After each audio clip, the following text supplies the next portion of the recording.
ยังไม่ได้เดินทางเลย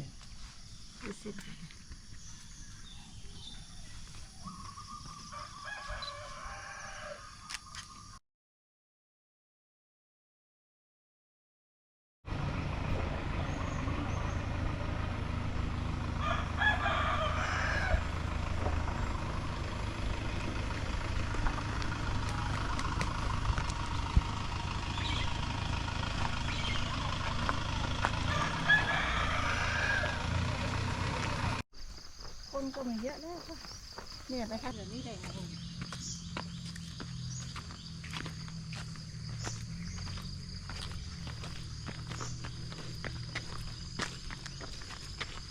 นั่นเราเดินหนูไม่เห็นเหนื่อยเลย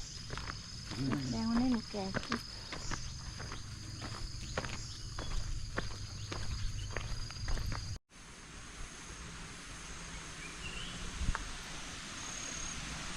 เสียงน้ำ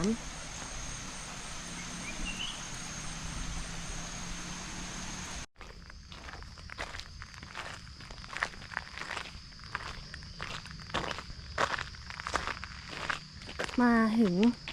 เกือบสุดเนินแล้วหรือเปล่าเดี๋ยวลงเนินนะคะโอ้ดินสไลด์อยู่ค่ะดังเขาหน่อยไปลงเขา มีถ่ายเงาไหม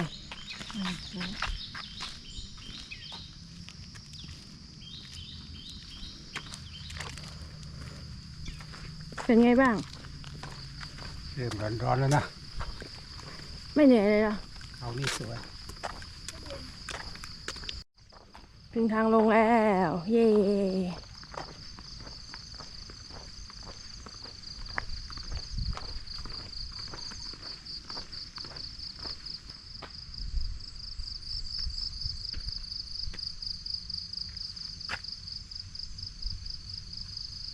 โอ้ยยิ้มโอ้ยมาเลยมาหาเจ้ามาโอ้มาโอ้ยโอ้ยโอ้ยโอ้ยโอ้ยรักกันเฮ้ยเฮ้ยรู้จักกันนะเนี่ย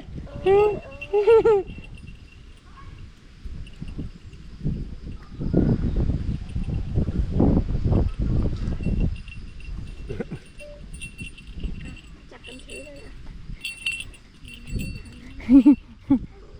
ชวนหมดเนาะเด็กลิงอะไรเนี่ยอยู่บ้านไม่มีเพื่อนอยากมีเพื่อนอันนี้ไม่เอาชกเริ่มเข้าป่าแล้วใกล้ถึงน้ำตกได้ยินเสียงนกเนี่ยมีคนคอยต้อนรับอีกคนนะบ้านนี้เห่า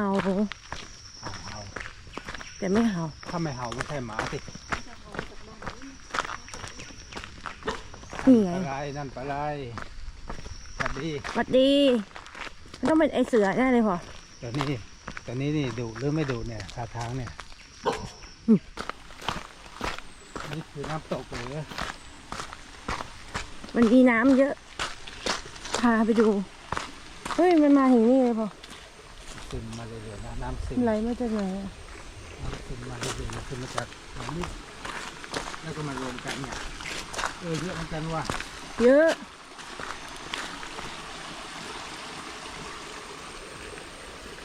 มาครั้งแรกมันเป็นแบบนี้ต้องเดินลำบากระวังน้ำป่าจะมานะน้ำป่ามาภูเขาระวังให้ข้ามเร็วเดี๋ยวจะถ่ายตอนล่วงไว้ให้ดู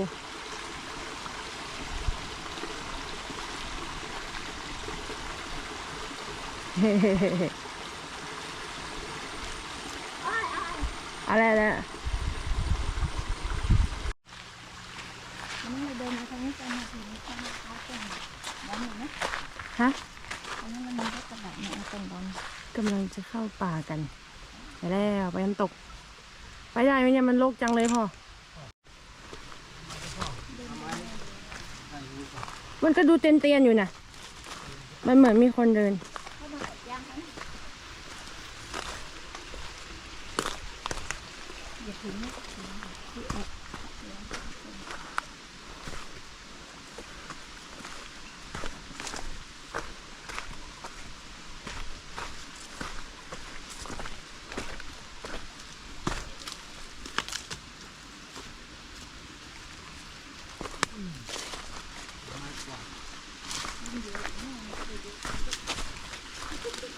ฮะ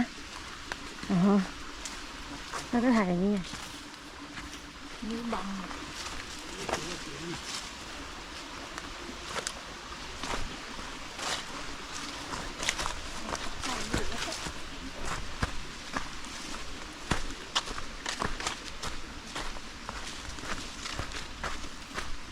ตามผู้นำไปครับ เราไปทางอื่นทางเก่าทางรถ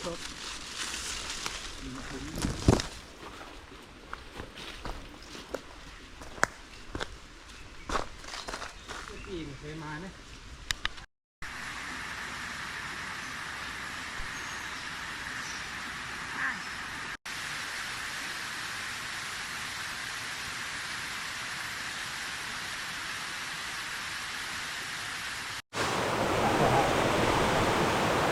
นิดเดียว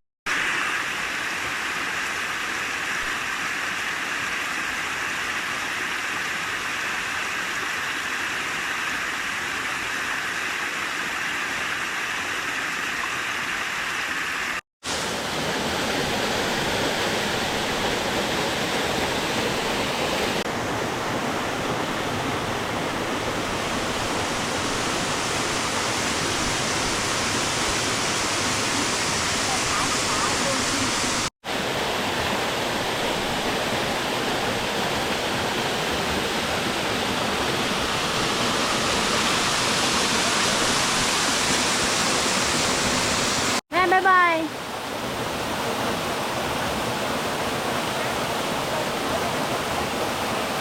ชี้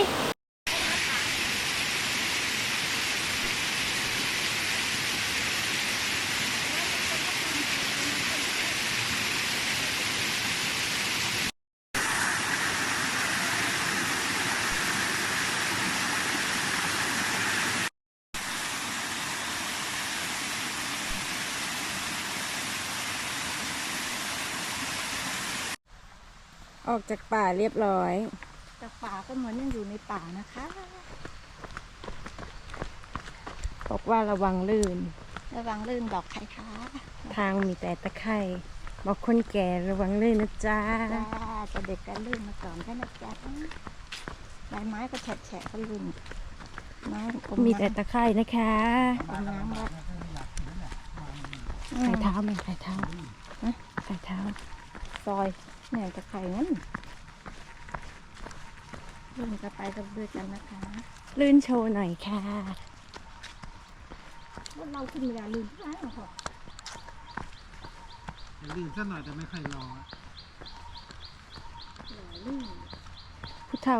เต่า อาจจะตัวพ่อนะทำไมนี่